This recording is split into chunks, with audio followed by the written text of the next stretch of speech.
margin money is the amount prescribed by clearing corporation, which is collected by the broker from you before executing a trade. It mitigates the risk of default of payment by the buyer or the seller. Let's understand. So when you are executing a trade, you can take leverage and buy that trade. For example, in cash equity, you can only pay 20% of the required margin to buy intraday trades. At the same time, for delivery trades, because it's T+1 settlement, you can actually do your trade for 20% of the actual value of the total equity and then provide the remaining funds at a later date during settlement. However, it's a risk, like what if you don't pay? Or for example, if you have purchased a security and the person who has sold the security does not have those securities in their demat, then it's a short delivery which goes into auction.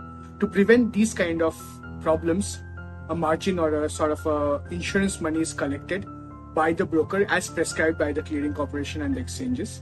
And if it's not collected, a penalty is imposed on the broker, so it's not even a choice. However, this margin can be provided in the form of cash, of course, but also in the form of securities like stocks, government bonds, mutual fund units, and so on. Fixed deposit receipts. So if you have a fixed deposit, you can lien that fixed deposit for margin. In most cases, brokers do not allow all these complicated instruments unless you are it's a full service broker or, you have a large account. Usually it's only cash. At the same time, there has been a change from 2020 where before pledging could be done by the broker for you, but right now the only way you can actually get securities based margin is by pledging your securities into a special account created by the broker, which is then further pledged into the clearing corporation, which gives you the margin.